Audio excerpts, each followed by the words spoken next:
Sveiciens, mīļie! Šoreiz parunāsim par pretvīrusu, pret baktēriju līdzekļiem, jo man bieži jautā, kad nāk šīs te rudens ziemas sezonas, kas mums ir no dabīgiem antibiotiķiem. Un šoreiz parunāšu tieši par olīvu lapu ekstraktu. Tas ir kapsulu veidā, buņģiņā 60 kapsulas.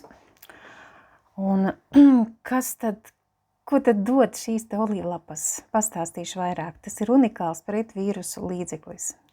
Daudzpusīgs organisma atbalsta produkts, jo olīvlapu tieši kā organisma dziedināšanā izmanto jau ļoti sen, vairāk nekā 5000 gadu atpakaļ. Un iedarbības variantu tā ir ļoti daudz.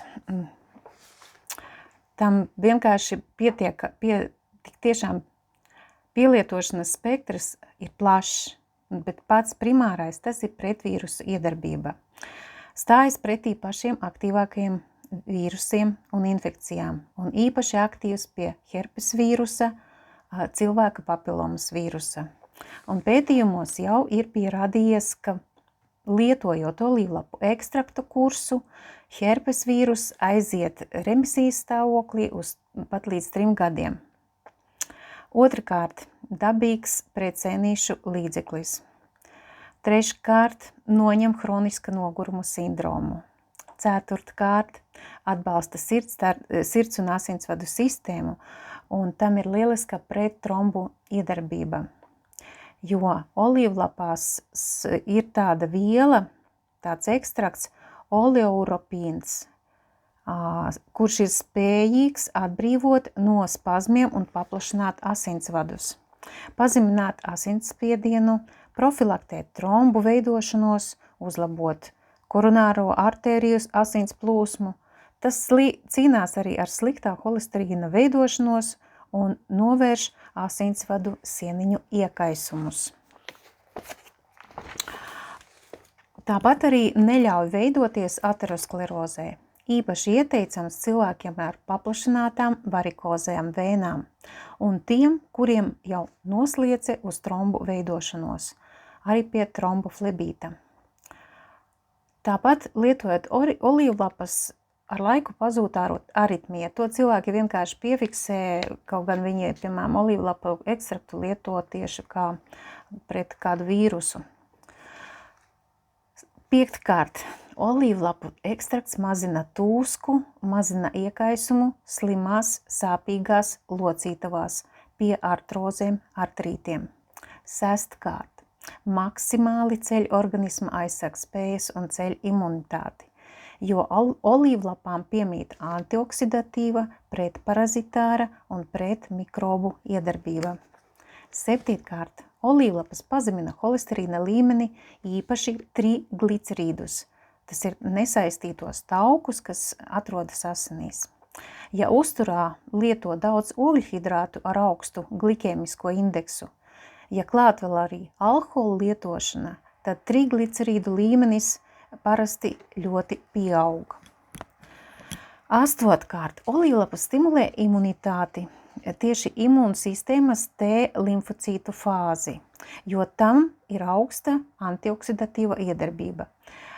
Olīvlapu ekstrakts pārsniedz vitamīna C antioksidatīvās īpašības 4 reizes.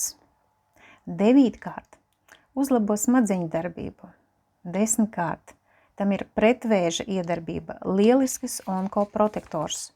2009. gadā Grūzijā veiktajā pētījumā pierādījās, ka olīvlapu ekstrakts spēja nomākt krūtsvēzi, urīnpūšļa vēzi un smadzeņu vēzi.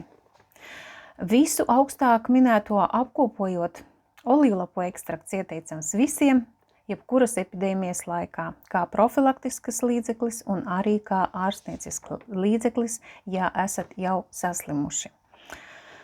Arī pret covidu ļoti labi strādā. To es esmu pārbaudījis uz sevis, tad, kad es slimoju ar covidu. Tas ir arī šogad, starp citu, kaut kāds paveids jau tas bija ļoti dīvains, neparastas pazīmes bija, bet es daudz lietoju olīvlapu ekstraktu tajā laikā. Vēl piezīme tāda, kā pret olīvlapu ekstraktu neveidojas pierašana. Jo, ziniet jau, šobrīd lielākā pasaules problēma ir tāda, ka baktēriju noturība pret antibiotikām, ļoti daudzu vīrusu un baktēriju štammi vairs nepadodas antibiotiku ārstēšanai. Bet augu valsts līdzekļi, viena no galvenām priekšrocībām ir tā, ka pret tiem, tā skaitā arī pret olīvlapu ekstraktu, neveidojas vīrusu un baktēriju noturība. Tāpēc tos var lietot ilgstoši. Olīvlapu ekstrakts spēja pievarēt pat mutējošos vīrusus, tādus arī kā Covid vīrus, tas ir tāds tiešām visu laiku mainīgs, un tam ir grūti atrast antibiotikas. Kaut gan vispār pret vīrusu antibiotikas nestrādā. Olīvlapu ekstrakts sargā asinsvadu un muskuļu olbaltumvielas no noārdīšanās, ko var radīt diabēts, piemēram. Olīvlapas uzlabo šūnu jutību pret insulīnu, tādējādi pazeminot cukura līmeni asinīs. Uzlabo kognitīvās īpašības, uzmanību, atmiņu, analītisko domāšanu. Iesaka lietot cilvēkiem gados, lai profilaktētos pret Parkinsona un Alzheimera slimībām, neļaujot pa daudz ātri noardīties nervu šūnām. Tāpat palīdz svara samazināšanās programmās, jo neļauj taukiem uzkrāties šūnās. Protams, ja cilvēks ir tāpat laikā kustībā, tādējādi pastiprinot metabolismu un olīvlapu iedarbību. Un vēl gribu teikt, ka olīvlapas ir rūgtas, tātad jebkuras rūgtvielas mums palīdz gremošanas sistēmai, palīdz izdalīties žultī un notiek ātrāk gremošanas procesi. Un vispār rūgtvielas palīdz tad, kad ir vēdera pūšanās, kaut kādas nepatīkamas sajūtas vēderā. Tāpēc kādreiz lietoja dažādas rūgtvielas, kā tējas, lai uzlabotu gremošanu, tad olīvlapas tiešām ir rūgtas.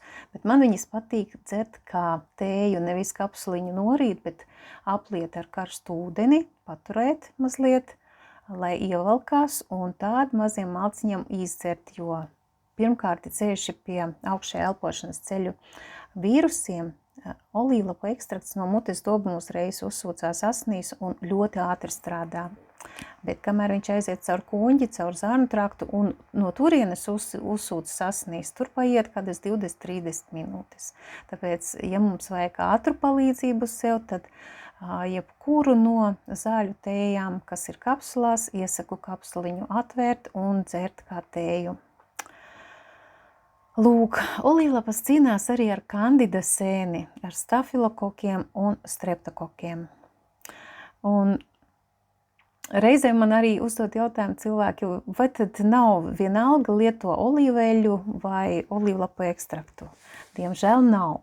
Un tieši olīvu eļļas apstrādes procesā tiek noārdīta galvenā dziedinošā olīvlapu viela, tas ir oleoropīns.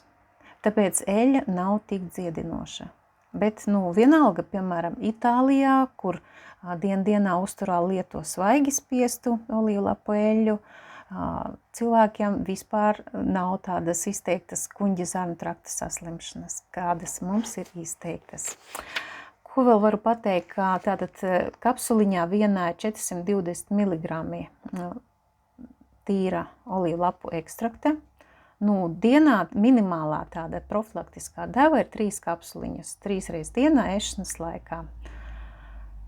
Lūk, tas ir ļoti tiešām labs, dabīgs antibiotiķis, kuru es izmantoju, iesaku cilvēkiem, kad nāk vīrusu laiks, un bērniem arī, kuri jau var norīt kapsuliņu, no tāda vecuma droši var dot. Grūtāk ir kā tēju iedot, jo ir rūgta tā tēja, tiešām rūgta, un bērnam ir grūtāk tādu iedot. Tā kā paldies par uzmanību, līdz nākošai reizē, kad pastāstīšu vēl par kādu no produktiņiem.